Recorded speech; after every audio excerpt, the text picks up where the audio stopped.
دوستو یاد رکھنا، تگڑا اور مضبوط جوان پتہ کون ہوتا ہے؟ جس کی نظریں پوری طرح اس کے کنٹرول میں ہوں۔ یہ علامت جوانی ہے۔ جس آدمی کا پوری طرح دو لوگ دنیا میں کبھی کوئی کارنامہ سر انجام نہیں دے سکتے، ایک جو حرام کھاتا ہو، ایک جس کی نظر ناپاک ہو۔ محمد بن قاسم جب یہاں آئے تھے نا تو ایک دن بڑے پریشان تھے، تو ایک بزرگ کہنے لگے آپ کیوں پریشان ہیں؟ کہنے لگے راجہ دہر سے مقابلہ ہے اور ہماری فوج تو سندھ کے رستے بھی نہیں جانتی، زبان بھی نہیں جانتی، لڑیں گے کیسے؟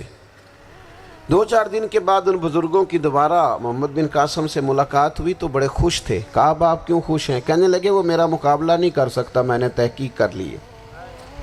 کہا کیوں؟ کہنے لگے نظر کا گندہ ہے، اور جو نظر کے گندے ہوتے ہیں وہ میدانوں میں ٹھہرا نہیں کرتے۔ میدان کے لیے نکلنے کے لیے پاک جوانی کی ضرورت ہوتی، تطہیر مزاج ہونا ضروری ہوتا ہے، پاکیزہ افکار اور سچی اور سچی ستھری سوچوں کا ہونا ضروری ہوتا ہے۔ اس لیے فرمایا کہ میرا مقابلہ نہیں کر سکتا۔ حضرت عبداللہ ابن حذافہ کمرے میں تھے تو وزیر کی بیٹی اندر سجی سنوری پہنچ گئی۔ جیسے ہی آپ نے اس کفر کی چال کو دیکھا تو تیمم کر کے نفل شروع کیے۔ وہ ساری رات بیٹھی رہی، رب کا بندہ ساری رات عبادت کرتا رہا۔ عبادت بڑا سہارا ہے، مصلی بڑا سہارا ہے اللہ کے بندوں۔ صبح دروازہ کھولا، وزیر نے اپنی بچی سے پوچھنا چاہتا تھا رزلٹ کیا نکلا، تو وہ کہنے لگی پیچھے ہٹ جا، اب تیرا میرا تعلق کوئی نہیں، میں نے نبی پاک کا کلمہ پڑھ لیا۔ اس نے کہا میں نے بھی زمانہ دیکھا ہے، پر یہ کیا لوگ ہیں، کستوری کے بنے ہوئے، سندل سے دھلے ہوئے، کہ میں ساری رات کمرے میں رہی اور 100 اور 1000 آدمی جس جوان کا مقابلہ نہ کر سکے، اتنا طاقتور جوان کمرے میں رہا اور اس نے نظر اٹھا کے نہ دیکھا۔ او کچا رنگے للاری والا جڑا چڑھدا تے لیندا رہندا ہے، اے عشق تیرے دا رنگ محمد چڑھیا پھر نہیں لیندا۔ میں کہا ایک دفعہ نظر اٹھا کے نہیں دیکھا، کمال ہو گئی۔ اتنے بڑے لوگ، اتنی بڑی سعادت مندی، فیروز بختی، معاملہ فہمی حد ہو گئی۔ اللہ اکبر۔ دوستو بادشاہ جب پوری طرح ہار گیا نا، اس نے کہا مار دو۔ تیل گرم کیا ایک کڑاہی میں، اور جب آپ کو اس میں ڈالنے لگے تو آپ کی آنکھوں میں آنسو آ گئے۔ بادشاہ کا خیال ہوا شاید نرم ہو گئے ہیں، کہنے لگا روئے کیوں؟ فرمانے لگے سوچتا ہوں جان ہی ایک ہے، کتنا مزہ ہے اس کی راہ میں جان دینے کا، کتنی لذت ہے اس کے نام پر مرنے میں، کتنا لطف ہے۔ جے تو چڑھیا اتے دار بھی نہیں، تے جے تو وکیا عشق بازار بھی نہیں، تے ایڈا سستا سودا پیار بھی نہیں، تے ایڈا سستا لبدا یار بھی نہیں۔ کئی جنگل گانے پیندے نہیں، کئی دوزخ لنگنے پیندے نہیں، جے وہ اس ملوں بھی مل جاوے، ایدوں سستا ہور بپار بھی نہیں۔ تے کچھ سمجھ نہ آوے لوکانوں وہ کادے نال شہید کرے، ڈٹھی یار دے ہاتھ تلوار بھی نہیں، پر او دا خالی جاندہ وار بھی نہیں۔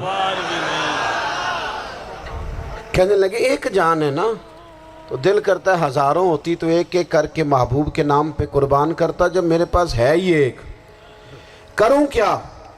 حضرت عبداللہ ابن حذافہ رضی اللہ تعالیٰ عنہ جب روئے اور بادشاہ نے یہ بات سنی تو بادشاہ اٹھ کے کھڑا ہو گیا، سارے وزیروں مشیروں کو کہنے لگا تم نے کہا تھا نا بندہ ضائع کرنے والا نہیں، یہ بھی ضائع کرنے والا نہیں۔ کہنے لگا میرا ماتھا چومو، تم جیسے لوگوں کو قتل نہیں کرنا چاہیے، آزاد کرنا چاہیے۔ عزیز اپنی زندگی سے نا یہ بہت زیادہ ہرس، ہوس، طمع، اور یہ کسی بات کی بھی ہو، ہرس صرف پیسوں کی نہیں ہوتی ہے، شہرت کی بھی ہوتی ہے، یہ بیماری انسان کو اقتدار کی بھی ہوتی ہے، تعریف کی بھی بیماری ہوتی ہے، یہ سارے نقص ہوتے ہیں لوگوں کو، اور معاذ اللہ بعض جبوں کبوں کے اندر بھی ہوتے ہیں، وہاں بھی پنپتے ہیں۔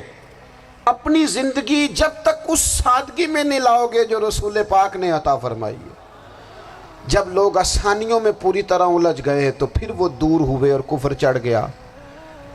دوسری بات، اللہ کے محبوب صلی اللہ تعالی علیہ وسلم کی محبت ہم سے تقاضا کرتی ہے کہ ہم اس مشن کے لیے کام کریں جس مشن کے لیے رسول پاک نے کام فرمایا ہے۔ ہم سارے کام بڑے مضبوطی سے، سوچ سمجھ کے، تدبر سے، حکمت سے، تقاضوں کو مد نظر رکھتے ہوئے کرتے ہیں سارے کام۔ دین کے کام میں ہمارا مزاج نہیں ہوتا، او ہو جائے گا جی، آپ بسم اللہ پڑھیں جی، شروع کریں جی۔ آپ تقاضوں کو سمجھیں، چیزوں کو دبائیں نہیں، چیزوں پر غور کریں۔ کسی کے ذہن کی سطح پر سوال ابھرتا ہے، اس کا تسلی بخش جواب دیں۔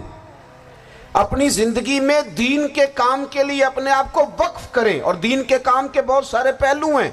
ہزاروں لوگوں کو قرآن پاک ٹھیک پڑھنا نہیں آتا، ہزارہا لوگ ہیں جو قرآن مجید کے مطالب سے آگاہ نہیں ہیں، دین کی بنیادی ضروریات سے لوگ نابلد ہیں۔ میں آپ کو کس طرح یہ بات سمجھاؤں کہ ہزاروں کی تعداد میں طلاقیں اس لیے ہوتی ہیں کہ مردوں کو طلاق کے مسئلے نہیں آتے، انہیں پتہ نہیں ہے کہ مجھے حقوق زوجین کے معاملے میں کیسے چلنا ہے۔ ڈھیر سارے گھروں میں تباہی اس لیے ہے کہ تربیت اولاد کا دینی منہج ہمیں نہیں پتا۔ اپنا حصہ ملائیں دین کے کام میں۔ ایک آدمی کو اگر تو نمازی کرنے میں کامیاب ہو گیا، تیری زندگی بدل گئی۔ وہ دین بیزار لوگ جو ہمارے بیچ بیٹھ کے ہماری نوجوان نسل کو پگڑی اور داڑھی کا نام لے کے بنیادی طور پر دین سے دور کرتے، ایسے نوجوانوں کو دین کا پیغام محبت دے کر دین کے قریب کرنا ہماری ڈیوٹیوں کا حصہ ہے۔ ہمیں ذمہ داری کا احساس کرنا پڑے گا، ہمیں یہ خاص قدم اٹھانا پڑے گا، توجہ دینی پڑے گی۔ مساجد، مدارس، میں آپ سے عرض کروں، اتنی ڈٹ کے مخالفت ہوتی ہے نا مدرسوں کی، اتنی ڈٹ کے۔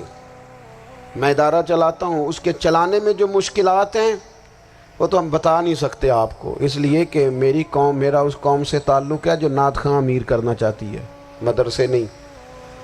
ہاں، نقیب خطیب پیدا کرنا چاہتی ہے، شعر و شاعری کی زندگی کو پروان چڑھانا چاہتی ہے۔ فقط ہمارا ان لوگوں سے تعلق ہے جو لاکھوں کروڑوں روپیہ محافل پہ لگائیں گے، اور قاری صاحب بیچارے اگر مسجد کا کوئی ہونے والا کام کسی وقت بتا دیں گے تو وہ بڑی مشکل آ جائے گی ان کے لیے۔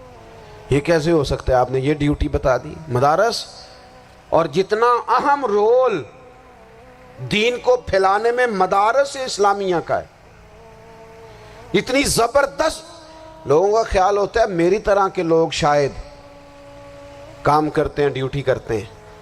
یہ 10-15 لوگ آپ کو نظر آتے ہیں جو آپ کو کہیں میڈیا پر یا ادھر ادھر ڈیوٹی کرتے، مخلص لوگ اپنی جگہ پہ، وہ بھی بڑا ہی کام کر رہے ہیں، جو میڈیا پہ آ کے بھی اخلاص سے اور درد دل سے کو دین کی، ان کی بھی کسی بات کی حوصلہ شکنی نہیں، لیکن ہزارہا اساتذہ جو مدارس میں بیٹھ کے پڑھاتے ہیں، جنہوں نے وہ سارے لوگ تیار، آپ سمجھ نہیں سکتے کتنا بڑا کام۔ حفظ کا استاد جو ہوتا ہے نا، اس کی ڈیوٹی 24 گھنٹے ہوتی ہے، فجر سے پہلے، اور اس نے بچوں کو اٹھانا ہے۔ تنخواہ تو ہم انہیں دینا نہیں نہ چاہتے جی، تنخواہ نہیں دی انہوں نے، ہمیں مولوی امیر نہ ہو جانا، مولوی نو تے سوٹ بھی 27ویں والی رات دے ہے تاکہ کدھر سوان کے عید والے دن پا نہ لوے، چونکہ 27ویں تو بعد تے درزی پھڑتا ہی کوئی نہیں، کیوں حضرت؟ ایسا ہی ہے نا، اس وقت تو نہیں نہ لیتا، تو ہم چاہتے ہیں مولوی ہماری مرضی کے ہماری طرح کا سوٹ نہ پہن لے۔